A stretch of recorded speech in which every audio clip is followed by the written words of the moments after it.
I found out I was passed over for promotion the same day I finished rebuilding the back-end system that kept the company running. 12 years. 12 years of 12-hour days, skipped vacations, emergency weekend calls, systems rebuilt from scratch, and onboarding more junior hires than I could count. And they gave the director of engineering role to Ryan. Ryan, the guy who showed up late to meetings, wore designer sneakers to every quarterly review, and spent more time in the break room than he ever did with code. My name is Mark Harlan. I'm 43 years old, and until that Thursday morning, I was the lead systems architect at Lockridge Tech, a mid-sized software firm out of Denver. I wasn't flashy, but I delivered. Always. The news came casually. My manager, Glenn, stopped by my desk with a fake smile voice and said, "Just wanted to give you a heads up. We've selected Ryan for the director role, but we're counting on you to keep things running smoothly." Then he walked off. No explanation. No thank you. Not even eye contact. I didn't say a word. I opened my drawer, pulled out the small notebook I always kept tucked behind my monitor, and flipped to a page I hadn't touched in months. It had 3 bullet points, written in capital letters. Freeze. Backup. Exit. That was the moment I knew I was done. Let me be clear. I wasn't mad because I wanted a bigger office or a better title. I didn't care about the corner desk or the company car Ryan would get. I was mad because it was a lie. They told us that hard work mattered, that loyalty counted, that results would be rewarded. But Ryan got the job because he laughed at Glenn's terrible jokes, reposted every company LinkedIn update with the hashtag blessed, and made sure to loudly praise Glenn in every all-hands meeting. The worst part? Ryan couldn't even debug his own builds. I know. I cleaned up after his botched deployments more times than I can remember. 3 months ago, Ryan accidentally deleted a production database during a patch. I stayed up for 22 hours rebuilding it from encrypted snapshots. He took the credit the next day in the stand-up. I didn't correct him. I just watched. Listened. Every quiet nod. Every lazy excuse. Every forced chuckle from Glenn. I wasn't angry. I was paying attention. So when the promotion went to Ryan, I didn't send an angry email. I didn't call Glenn into a meeting. I just got quiet. Back at my desk, I ran a script from a USB key labeled Archives. It compiled encrypted logs, patch histories, deployment pipelines, access records, every system-level task I'd handled over the last 5 years. Then I exported a copy of the entire server topology, updated with the undocumented hotfixes only I knew about. And I smiled, because I knew exactly how this was going to end. Not with a speech, not with a confrontation, but with silence and collapse. And they'd never even see it coming. I didn't resign that day. That would have been emotional, reactive, and I don't operate on emotions. I operate on systems. For the next 6 weeks, I came in every morning at 8:15, just like always. I smiled in meetings. I answered emails. I trained new hires. I also watched Ryan fumble his way through daily stand-ups like he actually understood the infrastructure he'd inherited. He didn't. He thought redundant failover meant extra backups and called it nice to have. Meanwhile, I was laying the groundwork. Quietly. Every undocumented fix I'd ever made, every script, patch, custom API call, I documented in a private offline archive. Not because I wanted to burn them, but because I wasn't going to leave behind a single piece of myself for them to use. Lockridge's core infrastructure rested on legacy code we'd patched for years. Ryan called it technical debt. I called it my architecture. Without those patches, the load balancer would collapse under high traffic. Without the custom health check I built into the API gateway, downtime would spike within days. I wasn't just walking away from a title. I was removing the keystone from a bridge they didn't even realize was crumbling. During those 6 weeks, I rerouted credentials through temporary access points, clean, legal, and logged. Then I revoked every shared key I'd ever issued under my name. Quietly, one by one. No one noticed. At night, I stayed late under the pretense of catching up on documentation. In reality, I was auditing who accessed what and when. Ryan never even opened the monitoring dashboard. The last Friday of the quarter, I printed out a single sheet of paper and placed it inside an envelope marked, "To whom it may concern, in case of emergency." Inside were instructions on how to stabilize the system, how to recover the lost architecture. It was written in plain language, not code. Because I didn't want the company to fail completely, just long enough for the right people to feel it. I addressed the envelope to Amy Becker, head of HR. She was decent. She remembered birthdays. Once pulled me aside to check if everything was okay when Andrea, my wife, had surgery. That mattered. I sealed the envelope and placed it in my desk drawer under a folder labeled receipts. 3 days later, I scheduled my resignation email. No emotion, no accusations, just the facts. Subject: Notice of resignation. Body: Effective 2 weeks from today. Thank you for the opportunity. But at the bottom, I added one sentence. One line I knew would stay in Glenn's head long after I was gone. I suggest you review the deployment logs from last quarter. That was it. Since scheduled. Clock ticking. And I waited. 2 weeks to detonation. And no one even smelled the smoke. The day I handed in my badge, no one noticed I'd taken the server room key off my ring. I walked into the office like it was any other Monday. Wore the same blue button-down. Drank the same burnt coffee from the break room machine. Said the same quiet morning to anyone who passed. At 10:03 a.m., my resignation email hit the company inboxes. Glenn's door stayed closed. Ryan didn't even look up from his desk. The rest of the team? Just silence. A couple of nervous glances. A few Slack messages, nothing direct. No one asked why. They didn't need to. They already knew. I spent my final 2 weeks doing exactly what was expected. Nothing more, nothing less. I didn't train anyone. I didn't write documentation. I didn't hand over system maps or architecture diagrams. Because they never asked. Glenn assumed I'd be professional, that I'd do what was right for the team. The irony, of course, was that I had already done that for 12 straight years. Quietly, without complaint. On my last day, I cleared my desk. Took my coffee mug, the framed photo of Andrea and our dog in Yellowstone, and that one envelope, the one I'd labeled in case of emergency. I walked it up to HR. Amy wasn't at her desk, so I left it in her inbox tray. No note, just the envelope. She'd know what to do when the time came. On my way out, I stopped by the break room one last time. Ryan was in there, complaining to someone from QA about a weird lag in the deployment pipeline. I poured myself half a cup of coffee, nodded toward him, and said, "Might want to check the staging configs." He gave me a confused half smile and went back to his conversation. That was the last time I saw him. I left through the front entrance. No cake, no speech, no goodbye emails. And I felt nothing. No anger, no regret, just clean space. By the time I pulled out of the parking lot, the system I'd built was already under strain. I knew because I'd set internal flags to log performance spikes once key patches were removed. I checked the encrypted monitoring dashboard from my phone as I sat at a red light. CPU load was up 28%. API latency had tripled. Internal traffic was hitting dead routes. No alerts had gone out, because Ryan had turned off internal notifications to avoid noise. I didn't laugh.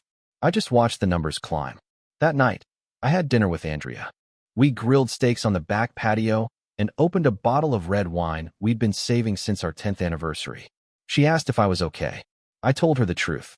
"I feel good," I said. Like I finally closed a door I should have walked away from years ago.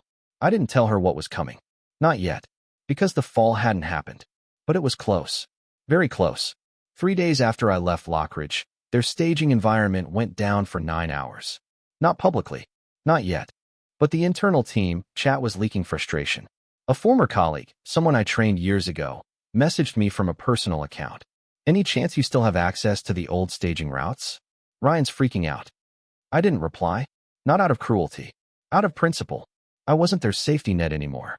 That same day, one of the load balancers I'd quietly patched 2 years earlier began failing under stress. Traffic was rerouting inefficiently, doubling latency. The system wasn't crashing, not yet, but it was coughing.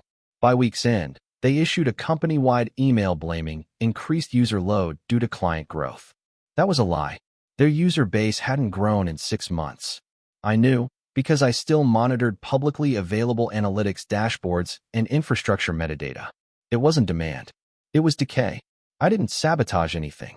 Every change I made in those final months had been logged. Fully reversible. Documented. But they didn't know where to look. Because Ryan didn't understand the system's spine. And Glenn never bothered to learn it. They promoted a yes man into a position of technical leadership and expected the machine to keep humming. What they didn't realize was that the hum came from thousands of interlocking gears, most of which I'd built, maintained, and protected in silence. That silence was now working against them. A week later, I heard they'd brought in a consultant. Some guy from Chicago who billed $600 an hour. He was supposed to re-architect the infrastructure. Translation, rebuild what they didn't understand. Except rebuilding takes time, and patience, and access to the right knowledge. None of which they had anymore. Because I wasn't there. And neither was my notebook. I'd stored the real documentation in a private offline archive. Not maliciously, just practically. For years, management had denied requests for proper version control, secure backups, and disaster recovery protocols. So I built my own. Quietly. Now they were paying consultants to reverse engineer what I used to do before lunch. One night, around midnight, I logged into a public dev forum where Lockridge engineers sometimes posted under pseudonyms. One thread caught my eye. Inherited a backend that's a black box. No logs. No roadmap. Any advice on reconstructing undocumented pipelines? The poster's username was new, but the writing style was familiar. I didn't comment, but I did smile. That weekend, I drove out to the mountains with Andrea. We hiked a trail near Estes Park, stayed in a small cabin with no cell service. When we came back Sunday evening, I had 12 unread messages. 3 were from former coworkers, 2 from recruiters, 1 from Glenn. He didn't say much, just asked if I had time for a quick call. I didn't answer. They still didn't realize what was happening, but they would. Soon. By week 3, the first client outage hit. A major partner, one I'd personally onboarded 6 years earlier, lost access to their dashboard during a scheduled sync. It should have been a routine data refresh, but the job looped endlessly, overloading the queue. No timeout protocol. No rollback. Because I was the one who had built the rollback, and Ryan had disabled it during a cleanup initiative. Said it was legacy bloat. The client posted publicly on LinkedIn about the outage. Nothing dramatic. Just a polite but firm message. We've temporarily paused operations while our software partner investigates. It didn't name Lockridge, but everyone in the industry knew who they meant. And in tech, perception is currency. That post was shared over 400 times in 24 hours. 2 days later, another client experienced data mismatches in their billing module. The source? A custom data integrity check I had layered in to patch a known limitation in our finance API. It had been removed in the latest deployment. Probably by accident. Or ignorance. I wasn't watching through a backdoor. Nothing illegal. Everything I knew came from public signals, open forums, third-party uptime trackers. But the pattern was clear. System degradation wasn't speculative anymore. It was visible, measurable, public, and the higher-ups were scrambling. One of my former engineers forwarded me an internal email thread. Confidentially. Subject line, Emergency Infra Task Force, Urgent. Glenn had formed a special team to stabilize the stack. They were calling it a resilience initiative. I called it triage, and triage meant one thing. Bleeding had already started. Still, I said nothing. Posted nothing. Didn't gloat. Because this wasn't about revenge. It was about clarity. For years, I had been treated as replaceable. Invisible. The guy who just kept things running while others got promotions and praise. Now the silence I had operated in was surrounding them. And it was loud. By the end of the month, Lockridge quietly paused hiring. Project budgets were frozen. Recruiters began pulling job listings. The company didn't collapse overnight. It wasn't dramatic. It was slow. Like rot spreading through what no one thought to check. One morning, I got a text from a former project manager. Someone who had always treated me with respect. She just wrote, "They've scheduled a town hall." That meant damage control. Spin. It also meant fear. Because when leadership talks about strategic pivots, what they really mean is, we're in trouble, and we don't know how to stop it. I poured myself coffee, sat at my kitchen table, and opened the news. Still no headlines. But I could feel the pressure building. And the cracks were no longer internal. They were public, which meant the real unraveling was about to begin. I didn't attend the town hall, of course, but I knew exactly what would be said. They'd open with optimism. Glenn would talk about new directions and emerging opportunities. Ryan would nod, maybe show a slide deck. They'd acknowledge the outages, frame them as isolated. Say they were taking the issues very seriously. And they'd end with reassurance. We're committed to transparency. We're stronger than ever. I didn't need to hear it to know it. I'd seen it too many times. Corporate theater. But this time, something was different. Because this time, the engineers weren't buying it. That same afternoon, I received another anonymous tip, a screen-recorded clip of the internal town hall chat. Not the video itself, just the sidebar. The comments. Lines flooded in, fast and sharp. What happened to the rollback system? Why is the API gateway down again? Who approved this infrastructure rewrite? Why did we lose client number 14? Where's Mark? That last one repeated. Over and over. Where's Mark? The question echoed through the entire session. They weren't asking because they missed me. They were asking because they finally understood. I'd been the infrastructure, not the code, not the systems, the glue, the person who saw every piece and knew how to hold it all together. And I was gone. After the town hall, Lockridge issued a technology roadmap via company-wide email. One of my old teammates forwarded it to me. It was 3 slides of vague buzzwords: cloud forward, modular migration, platform resilience. No specifics, no timelines, no real plan. They were stalling, hoping to buy time. But time only works in your favor when you're moving forward. Lockridge wasn't moving. It was circling the drain. And then came the layoffs. Not announced publicly, just quiet one-on-one meetings. Reallocating resources, Glenn called it. Short-term adjustments. They let go of 2 back-end engineers, 3 QA analysts, and someone from DevOps. All of them had been with the company over 5 years. All of them were technical. And yet Ryan stayed. That told me everything. Glenn didn't want solutions. He wanted silence.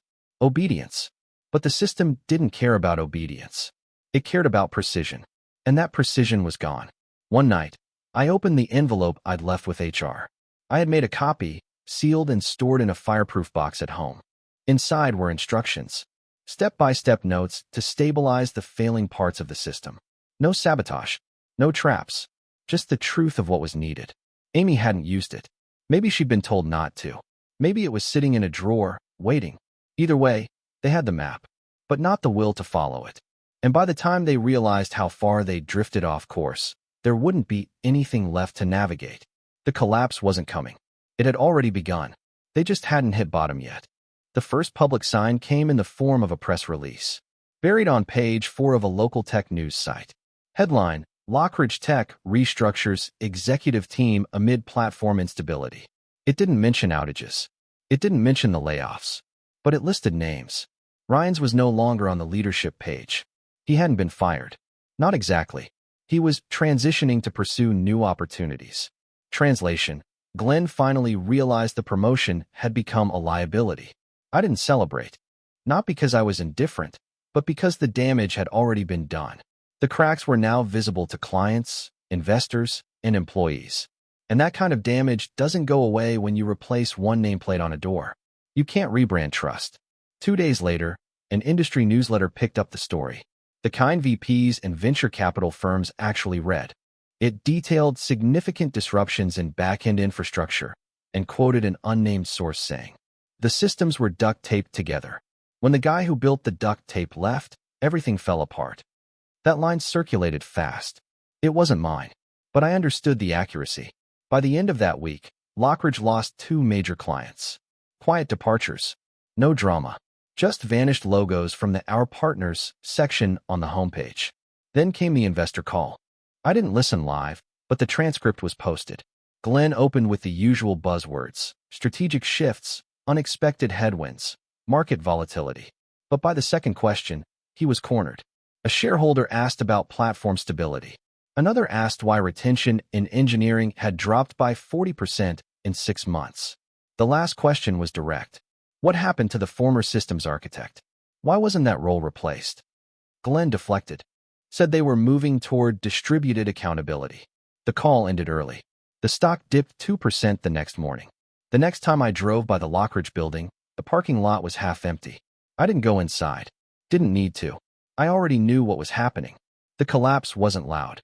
There were no explosions. No breaking news. Just systems failing slowly, confidence bleeding out, and a leadership team too stubborn or too arrogant to follow the instructions that had been sitting in a drawer the whole time. And me? I was fine. Better than fine. I'd started consulting. Quietly. Working with companies that actually wanted to listen. Nothing flashy. No spotlight. But they listened. That made all the difference. One morning, I got an email from a recruiter. Lockridge had a new interim CTO. They were looking to rebuild the architecture, start fresh, bring back experience. He asked if I'd be open to a conversation. I didn't respond. Not because I was bitter, because I had already said everything I needed to say, just not with words. 6 months after I left Lockridge, the company sold off one of its products to a competitor. They called it a strategic acquisition. But the truth was clear. They were bleeding cash, losing talent, and drowning in technical debt they didn't understand. The product wasn't broken. The people in charge were. And no amount of funding could fix that.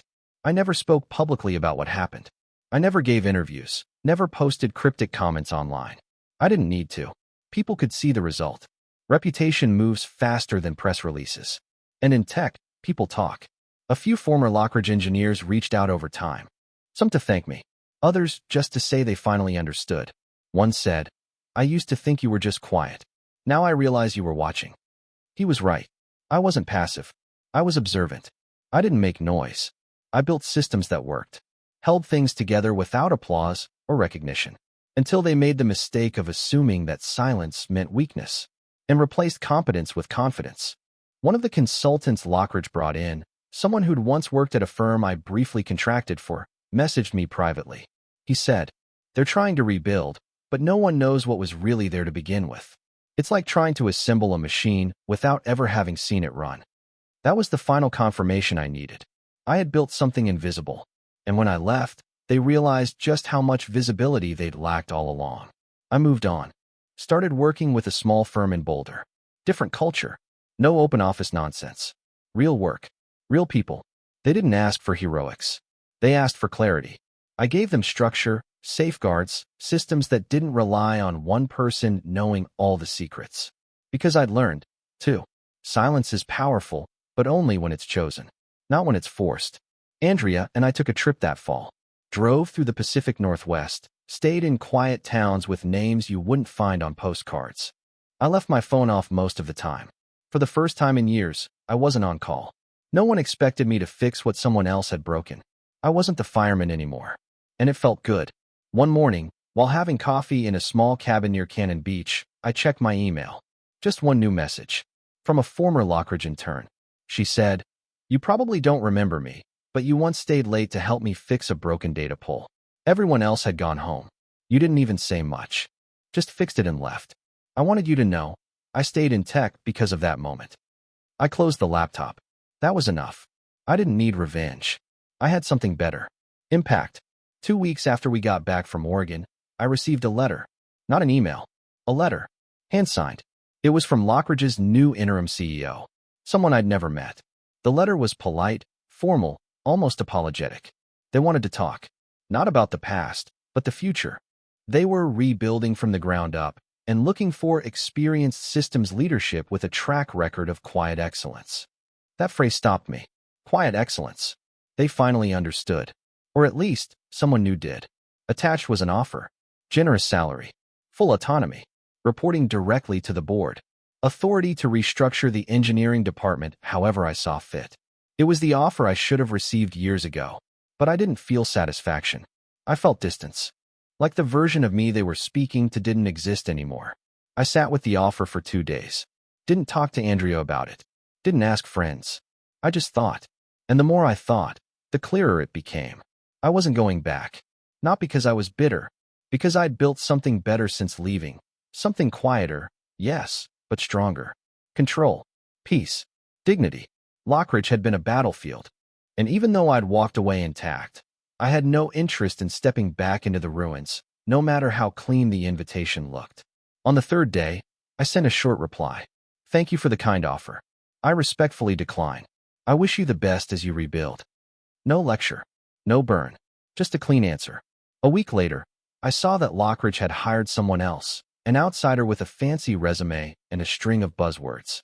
He gave a keynote at a small tech conference in Denver. I watched a clip. He spoke in circles, called himself a digital architect of resilience. And yet, when asked how he planned to prevent the kind of infrastructure collapse that had plagued Lockridge earlier that year, he said, "We'll be proactive with observability." That told me everything. They still didn't understand, or didn't want to. That same night, I got dinner with 2 of my former engineers. Both had left Lockridge months earlier. Both now worked at smaller companies where they actually had decision-making power. They didn't ask for stories. They just raised their glasses and said, "To the quiet ones." I nodded. We knew. We didn't need to say more. Some people bring fire. Some people bring flash. But some of us bring structure, invisible until it's gone. And when we leave, we don't slam the door. We close it, deliberately. Then we build something better on the other side. Spring came late that year. The mountains held on to snow like they were guarding something. I spent most mornings in my workshop, a converted garage behind the house. No monitors blinking, no dashboards screaming for attention. Just wood, tools, and the kind of quiet you have to earn. I wasn't hiding. I was building. Different kind of system. I took on clients carefully. No more office politics. No more layers of middle management to convince. Just clear problems and clean solutions. I worked with people who listened, who asked questions and waited for the answers. One client, a mid-sized logistics company, had me design a fault-tolerant data sync between their warehouse systems and e-commerce platform. 12 years ago, I'd have written the whole thing myself, line by line. Now, I designed the blueprint and let a team implement it. They asked me why it worked so well. I said, because I built it like I'd never be there again. That was the point. Good systems don't need heroes. They don't rely on secrets. They run, clean, clear, documented, even when the builder is long gone. Lockridge was a lesson in what happens when leadership confuses visibility with value, when they reward noise over nuance. And that lesson stuck, not just with me, but with the people who watched it all unfold. Two of my former colleagues started their own firm. One now writes open-source tools with my old architecture notes taped above his desk. The other trains junior engineers on how to build systems with exit in mind, not because they plan to leave, but because they respect the ones who might. Sometimes I get messages from people I've never met. I heard what you did at Lockridge. Or, you're the reason I document everything now. I don't respond to most. Not because I don't appreciate them, but because I know the real work is done in silence. I didn't write this story for revenge.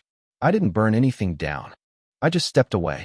And when the weight I'd carried for 12 years finally collapsed, they were forced to see it for what it was. Not just a job, not just code, a system, built piece by someone they never bothered to understand, until it was too late. Some men crashed through the walls. Some build the walls in the first place. I was the latter.